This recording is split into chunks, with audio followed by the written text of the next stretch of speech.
University PTAC in Akron, Ohio, and welcome to our webinar today, Small Business Conversation with Ohio, State of Ohio Resources.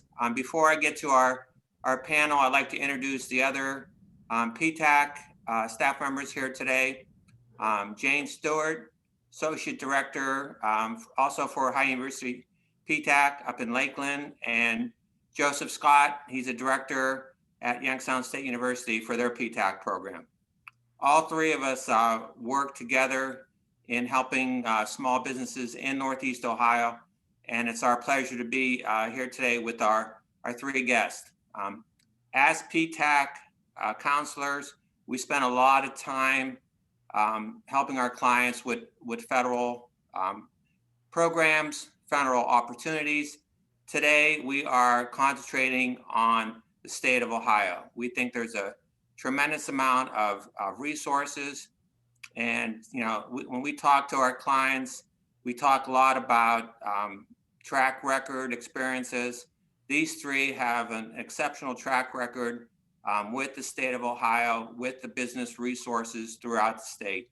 You can go anywhere in the state and mention their name, and it's well received because they're available and they're excellent public servants. And it's a pleasure to have them here today. So I'm going to introduce them first of all, and then we'll double back and have them tell you a little bit about themselves before we get to the topics. We have Susan Foltz, Director of Manufacturing Assistance Program, Office of Technical Investments. Jim Laipply, Deputy Chief, SBDC State Director, Office of Small Business and Entrepreneurship. And Kelly Sanders, our Chief Procurement Officer, Office of Procurement Services. Again, all three represent our state of Ohio. So Susan, why don't you tell us a little bit about yourself first, and then we'll go to Jim and Kelly. Thank you, Rich, for this great opportunity. I've been at the Development Services Agency for almost 20 years. Prior to that, I was... Susan, we need you to talk up. Your mic's not up enough, I don't think. Okay.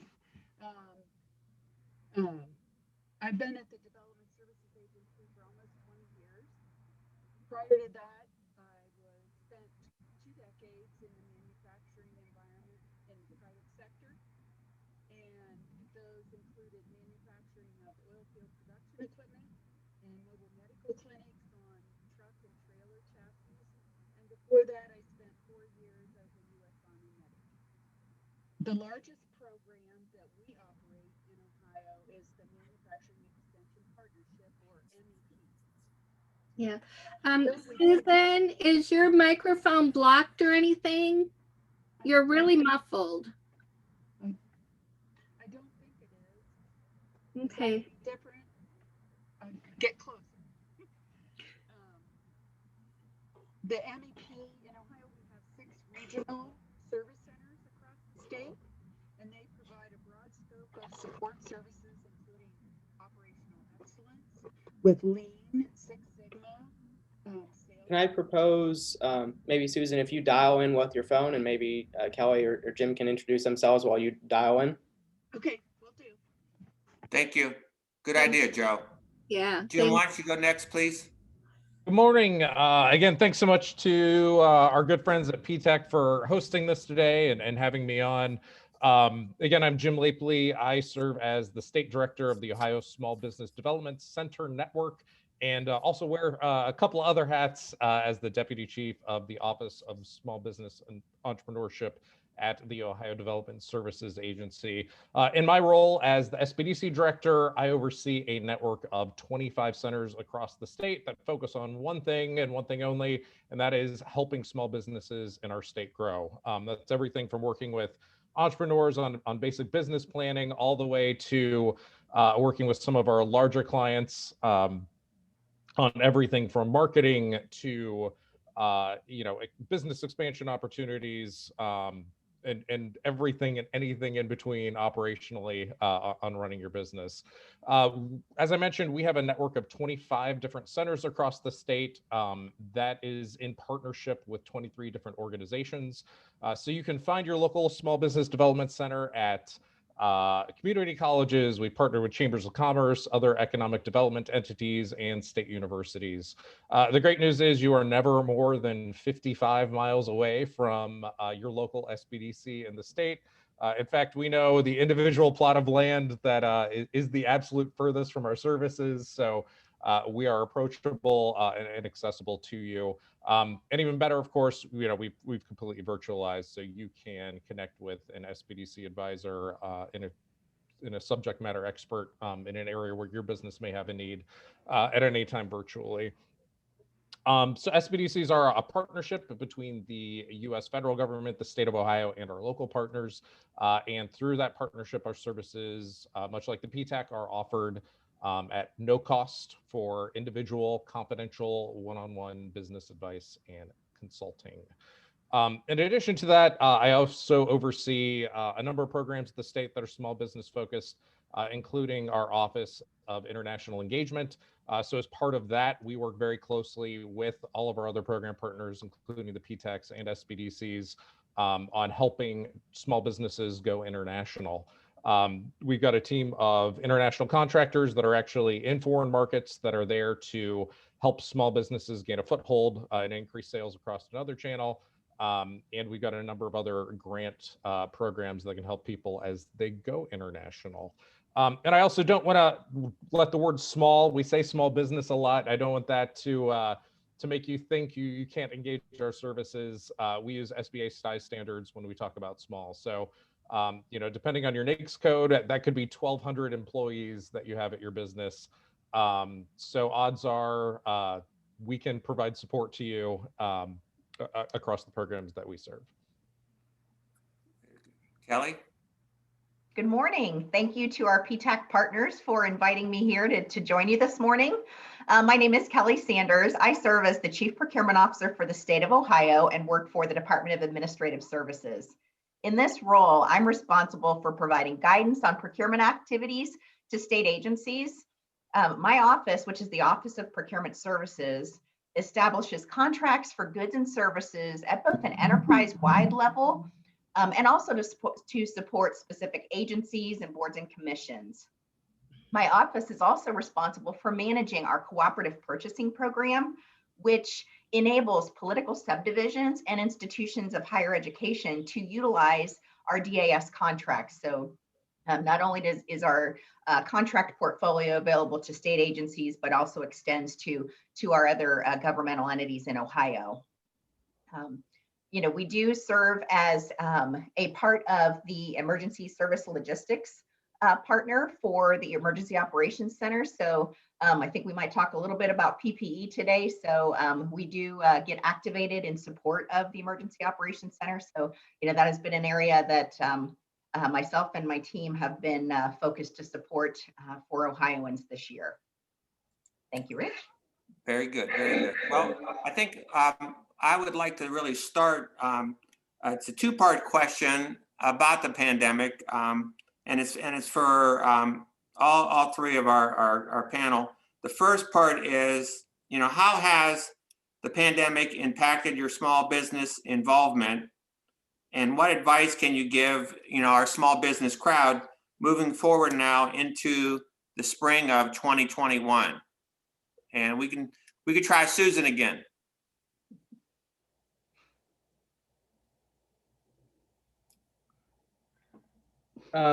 Give us 1 second, Susan. Jane, can you just bump her number up to being a panelist? It's the 614 number. Oh, okay. I apologies. We're getting there. I love technology.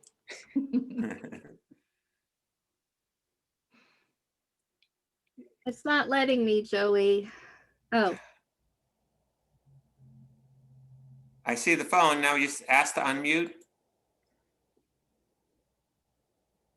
I forget what it's star something to unmute your phone.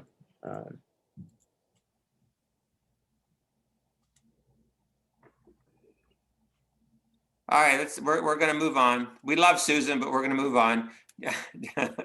Jim, what can you talk a little bit about the pandemic and what you've seen come across your desk the past year?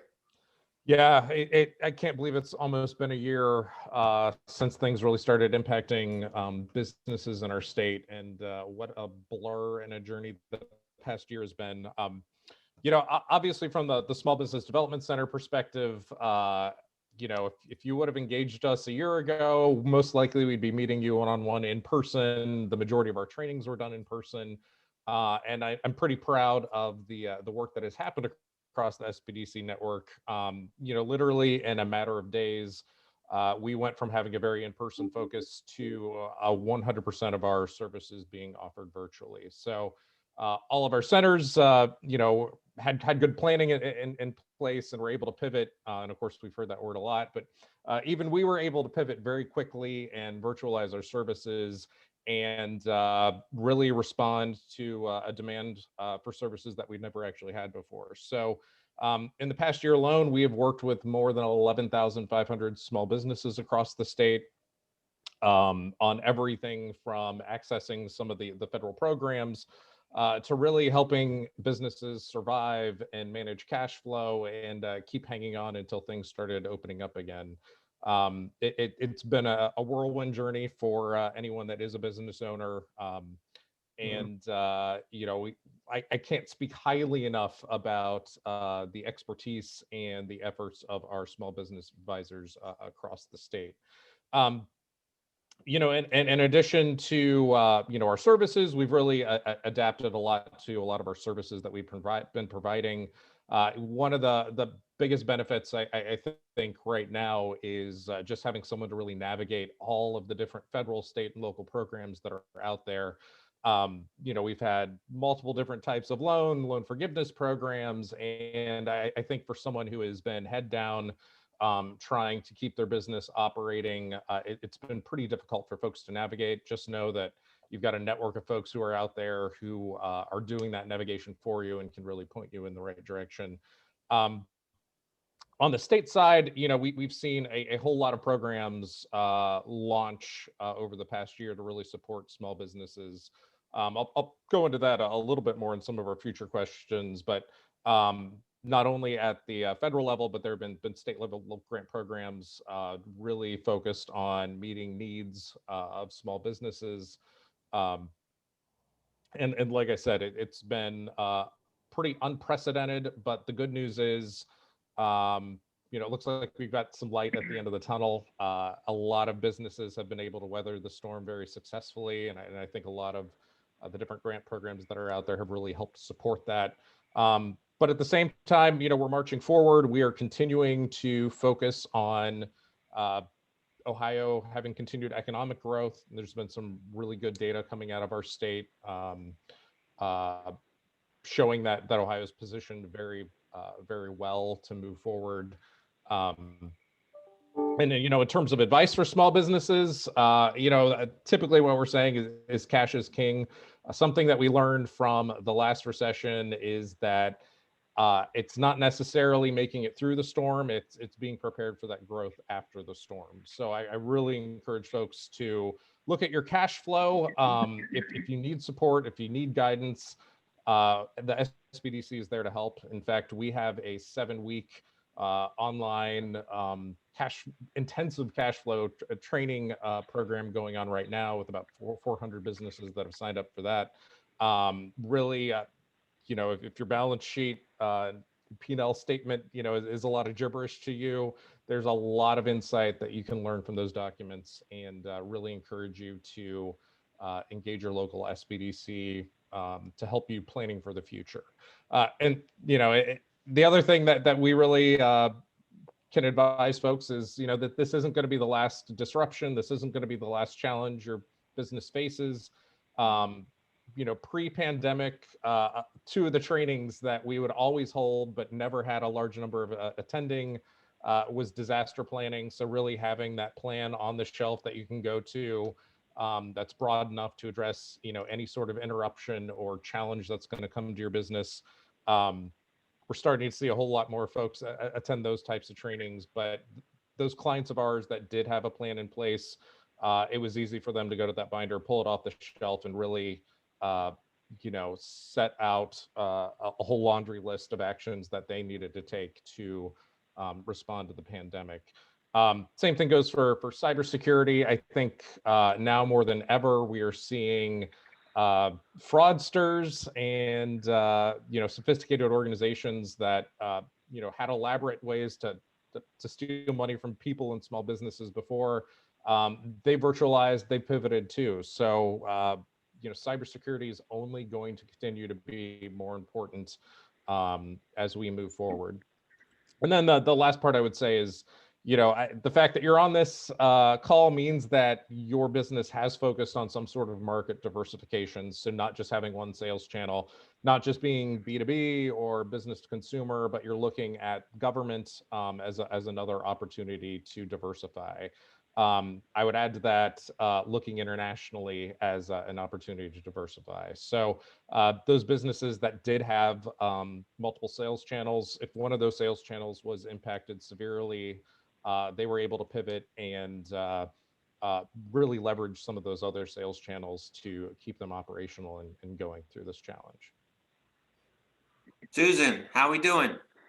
How does it sound? Better? Good. Okay. Glad to have you. I'm sorry. I'm so sorry. Don't Sometimes apologize. technology Don't is apologize. really It's all good. It's all good. Okay. So MEPs actually doubled down with their efforts during the early part of the pandemic. We worked with the Ohio Manufacturers Alliance to fight COVID-19, along with the Ohio Manufacturers Association, the Ohio Hospital Association, and Jobs Ohio.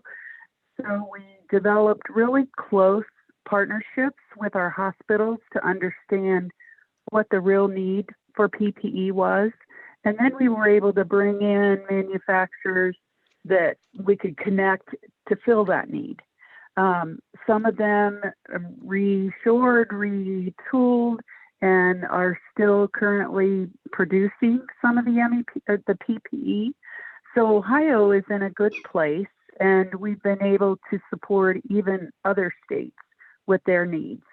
I know one of the areas that we find moving into the new, the spring of this year and later on, there are gaps that the Defense Department would like us to focus on. So we'll be able to see some needs around surgical gowns and nitrile gloves. And the Department of Defense has set up some opportunities where they can connect businesses that want to get into that production environment. So we can help connect there. And then through the Ohio Manufacturers Alliance, we were able to build a marketplace online, and it's still operating today, where companies and individuals can actually go in and purchase some of that PPE directly from the manufacturers. So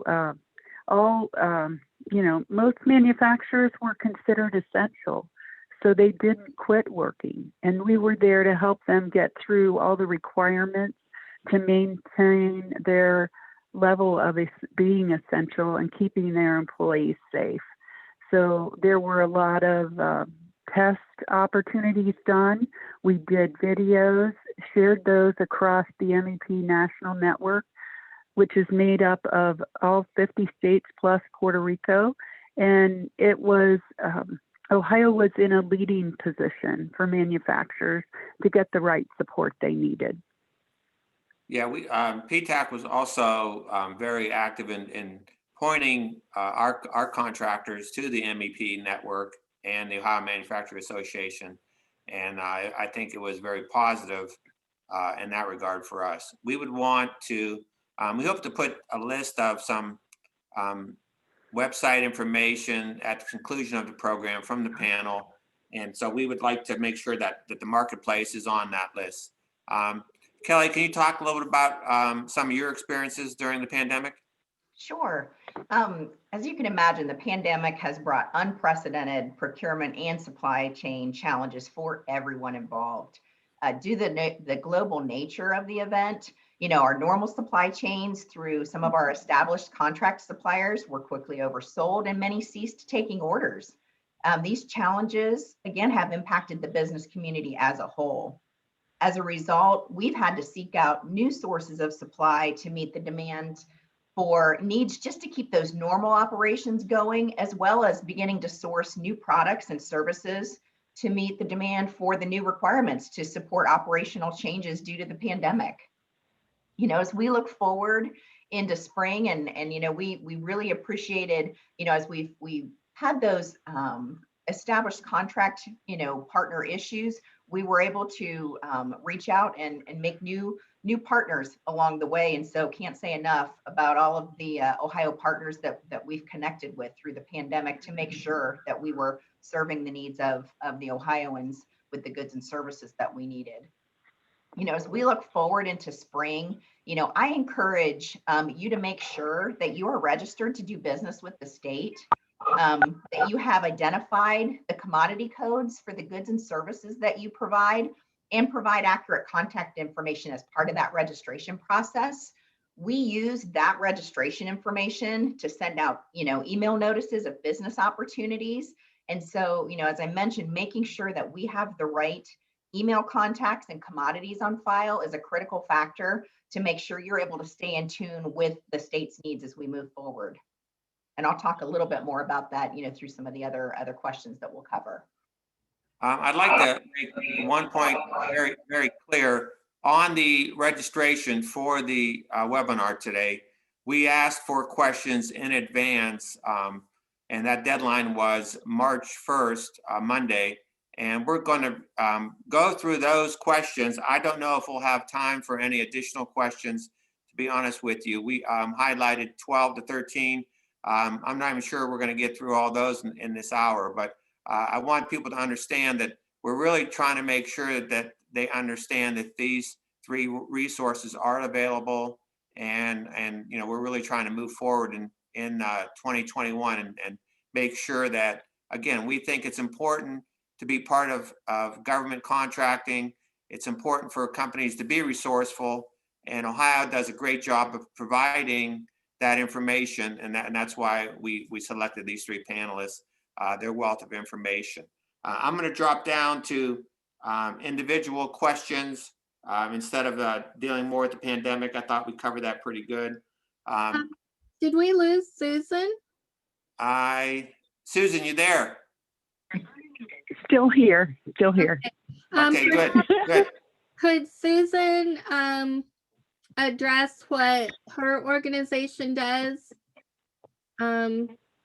Let's go. I'll go with the first question to Susan. Susan, we're going to go to the first question directed towards you, and then you can maybe highlight the MEP a little bit more for everyone, because that was not provided in the beginning. Oh, okay. So the question I have is, I am not a defense manufacturer yet. How can I register with the state?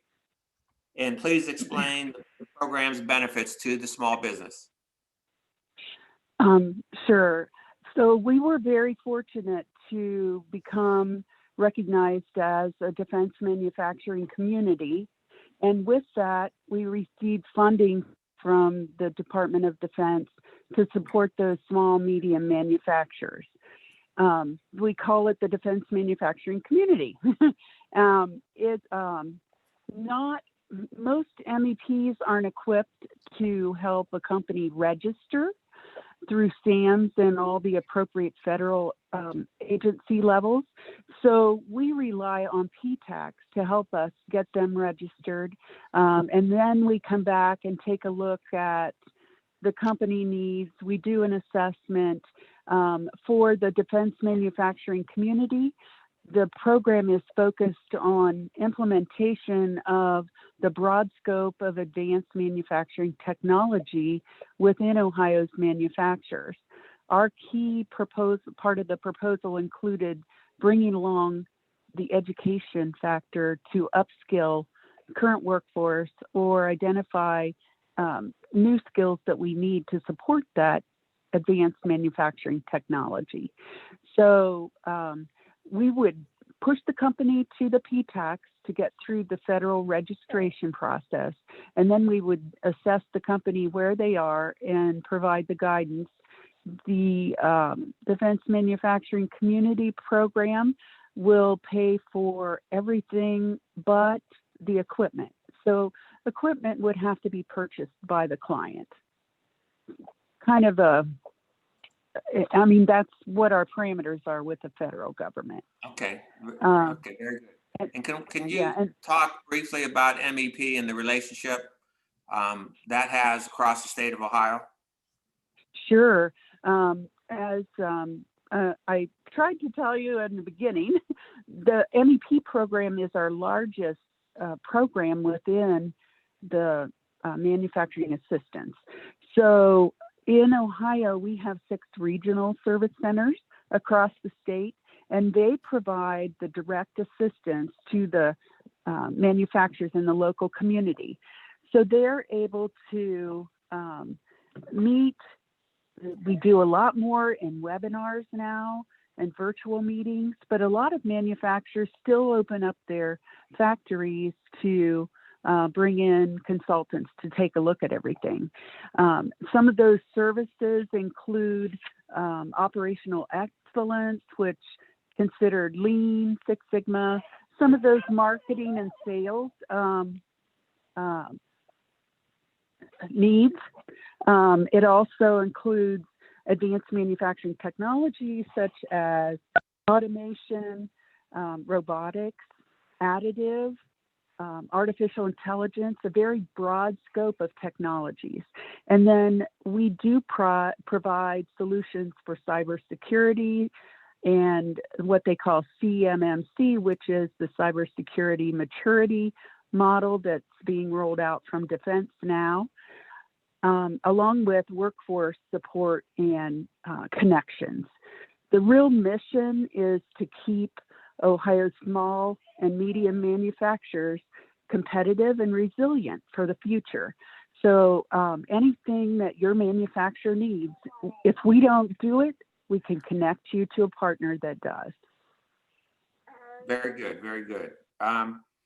Jim, you know, we talk a lot as far as PTAC with our clients, and I think the perception out there is that the SBDCs are mainly for startups, and you know, what are the benefits for clients, our PTAC clients, focusing on government contracting to also have a good working relationship with the local SBDC office? Thanks, Rich. PTACs are great. They do one thing, and that is help folks compete for and win government contracts. SBDCs are there for all the rest. So it is a very common misconception that SBDCs really are focused on helping, you know, those entrepreneurs plan and turn their business into reality. When in reality, about 2/3 of our clients that we're working with are existing businesses. And a lot of those are businesses that have been around for 100 years, that have been a client for 10 years, they're existing businesses. And, you know, we do a better job helping existing businesses grow. And that's where the majority of our economic outcomes come from. So we're really there for the entire journey of your business, from startup to you know, being an existing business. Even a lot of what we're seeing now, even, you know, pre-COVID, was transitioning your business. So are you going to leave your business to your kids? Are you looking at you know, selling your business to your employees, or trying to find a buyer for your business? So we're really there for everything operationally your business needs. You know, one of the niches we've kind of carved for ourselves and where we see the most demand for our services is anything related to capital. So if you're looking for a line of credit, if you're looking for a loan, if you're making an investment on a new product line and you need financing to support that, you know, a lot of businesses may not or a lot of banks may not understand how your business operates. A lot of banks may not understand the procurement space and the procurement marketplace. And some of the financing challenges that can go with that, especially if you've already received a contract, but may not have the capital you need to perform under that contract. Our advisors have fantastic relationships with the banking community. They know the lenders that are likely to find you, based on your operations, bankable. We also offer a whole lot of other services related to market research. We've got some very sophisticated tools that most folks think are only accessible to large corporations in terms of ways to target your marketing and stretch your marketing dollars. We can provide, regulatory compliance type support, HR support, and everything that you would need locally in terms of engaging local building authorities or zoning issues. Our folks really cover the whole gamut of operations. And you heard me mention it before, but I'll mention it again, especially to the folks participating in this webinar. If you can sell to the government, you should absolutely look at going international. There's a lot of crossover between our PTACs and our export assistance clients, and you will not find a market expansion activity where you can receive the same level of support that you can get if you're looking to go international. So we've got a specialized team of 10 that only focus on helping your business go international, finding international sellers. A lot of times what we find are folks are incidental exporters. So they've gotten a call from Canada or Mexico, and they are shipping a product, but it may be to only one buyer. And if you can do that, we can help you take your product or service to other markets. In addition to that, we've got international contractors who can do detailed market research or partner visits in other countries. We can arrange for you to interview potential wholesalers in another market. And then in addition to that, you've got a lot of federal support that's built onto those. So you've got U.S. Commercial Services through the U.S. Department of Commerce that has a lot of programs, and even specialized financing programs like the Export-Import Bank, EXIM Bank.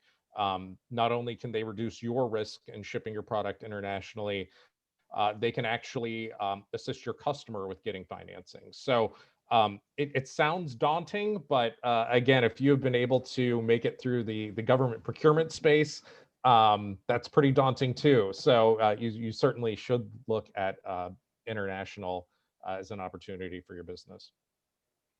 Absolutely. I know we PTAC, we spend a lot of time recommending our clients to go for international trade, also to get a better understanding from the counselors concerning ITAR.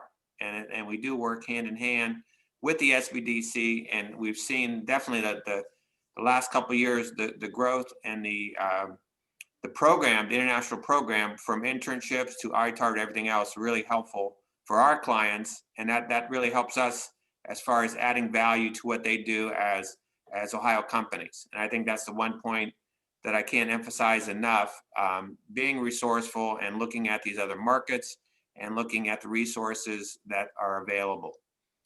Next, we're going to have Kelly, and this is a three-part. She gets a three-part question. This is good. This might take another 10 minutes. No, seriously. State term schedules. A, how do you apply? B, criteria, if there is a basic one. And C, since I'm old school, can a GSA schedule be converted or help expedite in the state term schedule? So I hope you got all that, Kelly. There's three parts to it.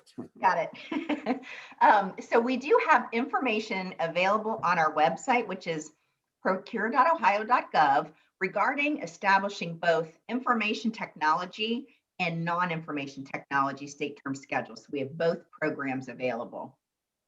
Businesses interested in establishing an STS must have a state agency interested in purchasing products and or services in excess of $50,000 annually in order to proceed. So that's part of the criteria.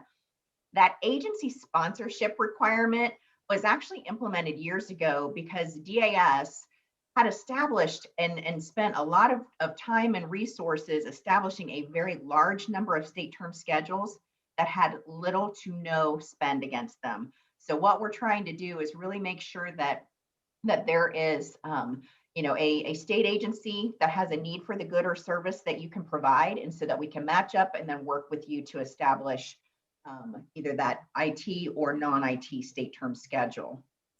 Another consideration that we take into account is if that STS is the best method to obtain those goods or services, or if we should be issuing a competitive solicitation, or possibly even leveraging an existing consortia contract. So those are all kind of factors that we look at as we look at establishing new state term schedules. Okay. The state term schedule can be GSA based or based on basically similarly situated most favored customer pricing, which we call our state and local government schedules. We have a standard offer package for each type of STS, so whether it's GSA based or that state and local government. And both packages will contain state of Ohio STS specific contract terms and conditions that must be agreed to. So there isn't really a conversion or an expedited process. If you already have a GSA schedule or a federal schedule, we'll just be working with you on that GSA based offer package. So it's a standard package, that a zip file that we would send to you, and then work closely with you to move through all the requirements within that offer package. I think I got everything, Rich. Okay, well, I think it's important, again, for our contractors to understand, at the federal level and the state level, there are different vehicles, different types of buying. And our next question to you, Susan, will be a little bit about that e-procurement that you guys are developing. The next question, I'd like to go back to Susan to be a little bit more specific. Again, we, when I say we, PTAC, we're really talking to a lot of our clients about the CMMC certification that the DoD, Department of Defense, is requiring. Is there any grant assistance available for companies as far as providing the cost reimbursement, or having someone that they can bring in, an IT expert for the assessment?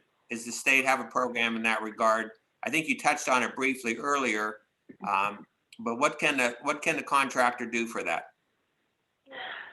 So we would ask that the manufacturers go to the MEPs. The MEPs are qualified to do the formal assessment, and then they can get an understanding of what their CUI, their risk exposure is, and then be able to give the manufacturer a path, because this new CMMC certification requires that they are on a path of monitoring all of their requirements, the 110 points under the NIST 800-161. So the MEPs are capable of doing that. And we do have funds available to help subsidize that cost through the MEPs.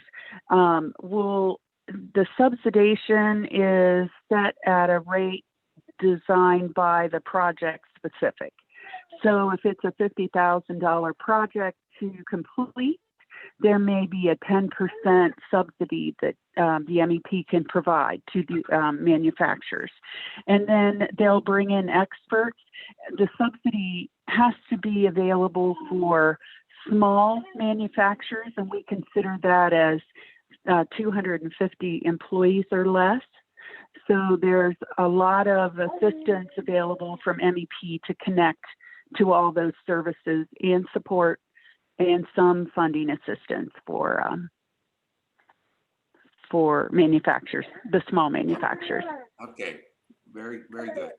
I think in the follow-up note, we will identify the statewide MEP, how each section of the state has their own MEP, and we can highlight that in the follow-up note so people know where to go. In Northeast Ohio, we have Magnet and et cetera, et cetera. The next question, I'd like to get to the next question for Jim. How does the state create more opportunities for Ohio companies with federal funds? We talked a little bit about what the state has done during the pandemic as far as loans, which has been great. And we, I know we definitely appreciate the effort by the SBDCs in getting that information out to everyone. But what also has the state of Ohio been doing, and what do you see as important resources available for our small companies? Yeah, well, I think much to Ohio's credit, even pre-pandemic, the state has always made sure there's a robust network of support for small businesses in Ohio. And the state has stepped up and had a very well-funded PTAC program, MEP programs, SBDCs. We have a sister program, the Minority Business Assistance Centers in the state as well. And then for our technology-focused businesses, they can tap into the Third Frontier programs that are there to support kind of the tech entrepreneur space. So that really positioned us to be able to respond well and meet a lot of those needs of businesses early on, especially when the pandemic just hit out of almost nowhere, it seemed, and was impacting every business across the state. Informationally, the state has a great website, businesshelp.ohio.gov, and the state's coronavirus website that are constantly updated with information and are a great resource of information to you. There is also a weekly e-blast that goes out every Friday that is really a great centralized point of information for everything related to business operations during coronavirus. That includes updates on a lot of the federal programs. So I recommend that you visit the Business Help website. Again, that's businesshelp.ohio.gov. And if you send an email to businesshelp@development.ohio.gov, the email address, again, that's businesshelp@development.ohio.gov. That'll get you automatically signed up for our weekly e-blast that's really going to detail all of the programs that are out there. Sadly, I don't have enough time to talk about everything that's been in the mix, but a couple programs I do want to highlight. Earlier last year, the state kicked off a PPE reshore and retooling grant program that was more than $20 million in grants of up to $500,000 that went to businesses to bring PPE manufacture there, and that continues to be a strong area of focus for the economic development community. I think this crisis has identified some supply chain gaps, and the federal government as well as the state are very interested about making sure that we've got a strong domestic supply. So that was a great first step the state took to ensure that we've got those products being manufactured in Ohio, because there will be continued demand for those products even beyond the pandemic, as we want to ensure that that supply chain is in place here. Additionally, we just wrapped up a $125 million grant program that gave more than 12,500 grants of $10,000 each to small businesses to help them operationally overcome some of those changes and challenges that they've been faced with. So it was a direct grant program, and look to the state budget for some potential expansions of those programs. So I think right now there's about $350 million of additional targeted grant funding to small businesses that is being debated through the budget process. That, of course, will be wrapped up closer towards the end of the year. But the state is, again, stepping up with these types of focused programs. In addition to that, we've expanded our SBDC operations. So we received additional grant funding, and we have employed hundreds of additional contract consultants and subject matter experts across the state, and they are available. They've got capacity, and they can really help you overcome, pretty much any challenge that you're looking at. Very good, very good. Thank you. Kelly, and we've talked about this in the past, and we've also done some PTAC webinars about the subject, but the past couple of years, you've worked with your baby, the Ohio Buys e-procurement system. That system is designed really to centralize a lot of the buying efforts in a quick manner, being done electronically, and the benefit of saving tax dollars. But can you explain? I think we understand a little bit about what basic benefits are to the buyer, but also what are the benefits to our Ohio suppliers to get on Ohio Buys? Thank you, Rich. So Ohio Buys is the state of Ohio's online solution that leverages innovative technologies to connect our buyers and the suppliers on a single procurement platform. We're increasing efficiency through both modernizing as well as standardizing the way we interact and do business. From the buyer perspective, we're automating many times manual, paper-based processes, as well as managing all procurement transactions in a single platform instead of using kind of a disparate systems, as well as web-based forms and just different ways of managing all the different procurement transactions. We also have built within Ohio Buys a robust rules engine that kind of bakes in that compliance aspect for our buyers and also enables a full electronic workflow, so they're able to manage those within that single solution. From a supplier perspective, one of the core objectives is to optimize doing business with the state and to increase access to business opportunities. As Rich mentioned, this is very near and dear to my heart. It was, a key focus for why I came to the Department of Administrative Services, because I really wanted to modernize the way we do procurement to support, the buyers as well as, and most importantly, our supplier community. That Ohio Buys platform will provide you the opportunity to receive notice of and also respond to what we'll call kind of informal quick quotes, as well as formal solicitations that could be issued by my office or the state agencies. You'll no longer have to mail or drop off hard copy responses to our DAS solicitations. A key function of the system is the opportunity to create catalogs of your company's goods and services so that our buyers can shop from those in a marketplace. You'll also, receive and be able to acknowledge purchase orders in the system. So again, we're transacting and managing everything electronically within a single platform. As I mentioned earlier, I encourage you to make sure you're registered to do business with the state and have identified the commodity codes for the goods and services and provide that accurate contact information, because we do utilize the system to then push out those notices of opportunities based on the UNSPSC commodity codes that you've registered for. So we're always encouraging folks to make sure that as your business may change, making sure that you're staying up to date and keeping those UN codes updated, as well as your contact information, so that we can make sure that you are receiving all of those opportunities. Ohio Buys is currently available to 13 cabinet agencies. We're going to be onboarding the remaining agencies, boards, and commissions in groups starting in July of this year. We do have an Ohio Buys website, so I encourage you to visit that website. And out there, you can read a how-to guide and watch a supplier webinar video to basically get you started. We have tons of training materials, learner guides, videos, job aids, announcements, and other communications about Ohio Buys. And we also have information and a schedule posted for our Friday webinars on basically accessing and navigating Ohio Buys and solicitations.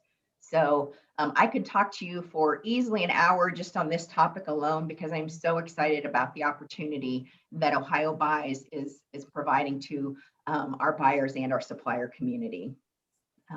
So I think that's enough. I'll stop there because, like I say, I could keep going. Well, I think, the one point I want to reemphasize, with the state Ohio Buys program, the UN USPC codes, which are also utilized by the state at the Business Gateway for the certification program, and also the state universities. I know Kent State University is now using those same codes. So if we can get more universities, and I think there is some push for that, to utilize those state codes across the state for the higher ed and state agencies and state departments, that would be awesome for our clients to have that, not have to deal with 6 different type of codes, I guess is the best way to say it. So yeah. And Rich, one other thing, if I can, when you mentioned Kent State, while we are focusing right now on onboarding the state agencies, boards, and commissions, the vision for Ohio Buys is to extend this procurement platform to political subdivisions as well as higher ed, so that, you know, we can bring as many into a single platform, and try and, you know, just again, you know, modernize and standardize the way we interact and do business through a single platform. So we'll be, you know, focusing on that in the years to come, but really looking forward to bringing as many government entities from the state of Ohio into the platform to conduct business with you. Very good, very good. Okay, you know, we're going to go with one general summarized question for the panel. And we're going to go with Susan first. What advice do you have for small business owners, leaders, as far as becoming more resourceful and more visible for state opportunities? What would be the one piece of advice that you would give them?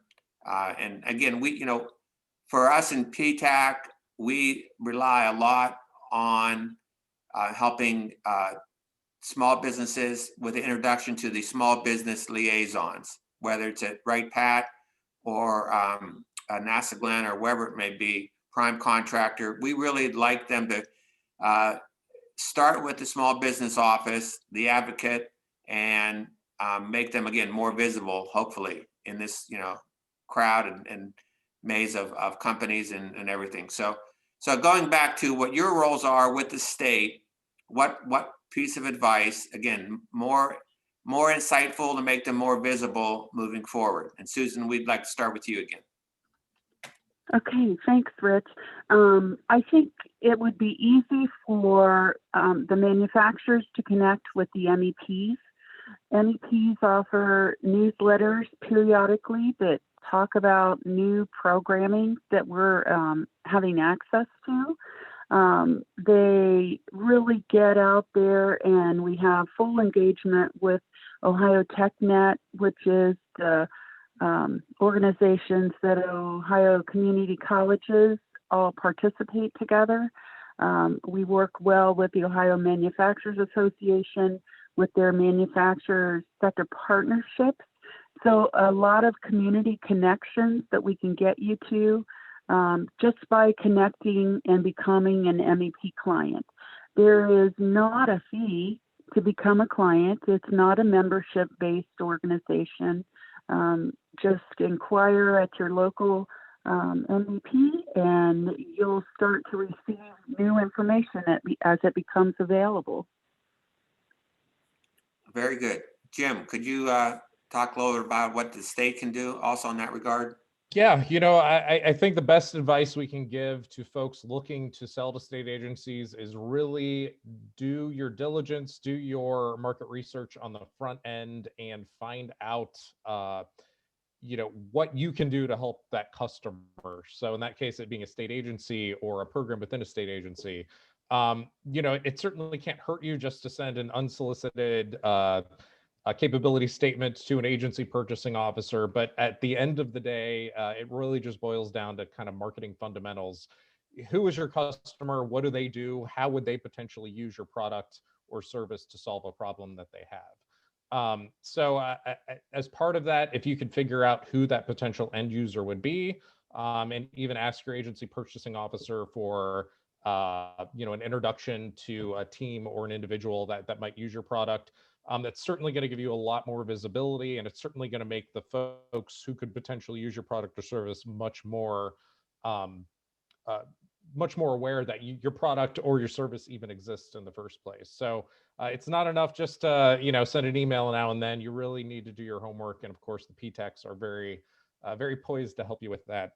The other event that I would mention is networking is incredibly important to learn more about you know, what state agencies are doing, networking with other procurement providers, other folks who are providing services to the business community.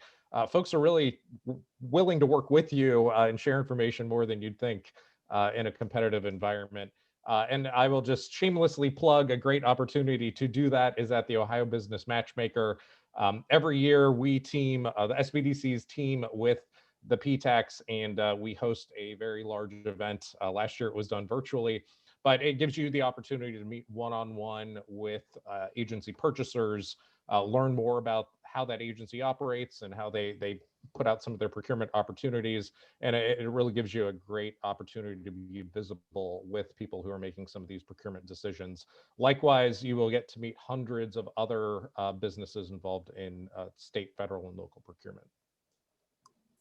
Very good, very good. For those of you that don't know, Jim used to be in charge of our PTAC program. So his understanding of what we do and his efforts to build our program, which started 10 years ago and are still with us today, are very much appreciated. And again, I think the assistance and the movement with the matchmaker, and we also do one up in the Cleveland area annually, and Joey Scott out of Youngstown did a tri-state program matchmaker event this past December that we look forward to getting involved in years to come. So excellent way for the state to work together with all the partners to be involved, not only with companies, but resource partners are involved in these events to let you know they're out there. So we definitely, whether it's going to be live this year or virtual, we definitely think those are very important for that visibility. And Kelly, not to leave you out of this, but definitely let us know, besides what you do day to day, what would be a good piece of advice. Yep. Thank you, Rich. So to build on what Jim recommended, please visit our procure.ohio.gov website, because out there on the website, there's a wealth of information. Those agency procurement officers that Jim mentioned, we have a list and a contact list out there. So by agency, you'll have the name and the phone number and email to be able to reach out to those folks. We also, have our current portfolio of contracts. So I encourage you, as part of doing some of that research and just understanding, what is the state contracting for today? You can sort by different categories, keywords, whatever, but really there's a wealth of information just, so that you can see what we are currently contracting for, as well as we have our current solicitations, so open opportunities posted out there as well. We also have the link to our Ohio Buys information. So again, I just encourage you to make sure that you're, understanding what Ohio Buys is, because it is such a great opportunity to support all of us and both the buyers and suppliers in connecting and being able to know what's available out there. And I'm going to say it again, I cannot underscore it enough. Please make sure that you are registered with the UN codes, as well as your contact information. That is one of the things, whenever I have the opportunity to connect with somebody, I will check to see, are they registered? And many times there isn't contact information or UN codes. So you've gone part of the way to get registered, but we can't communicate with you if we don't have that information. So please make sure that you do that. And we're always welcome to helping you in any way we can. Very good. That's going to end today's program. I'd like to thank Jane Stewart and Joey Scott for their IT expertise and behind the scenes of doing all the work. I'd like to thank our great panel, Susan, Jim, and Kelly for their hour and sharing such great information. We're very conscious of what small businesses are trying to do and their requests. We know we have a lot of questions that we didn't get to today, but from our standpoint, we get to share that with our Ohio PTAC team. If there's something that we're not familiar with, we definitely start with the SBDC and getting some of their advice and recommendation. And I think you've provided us a lot of good additional webinar topics, and we hope to come back with more of these conversation programs. This was a great one. I think we are going to talk about this a little bit more as far as the PTAC group. So please, if you want to send additional information, request, please send it to my email. And like I said, for everyone today, we will be sending out some links and some cover page to kind of go through some of the key points made today. But my email, if you don't have it, my last name, Delicio, r@ohio.edu. And we'll definitely respond to you and get more information out to you. Again, thank you and have a great day. Thanks again, everybody. Thank you, everybody. Bye. Bye.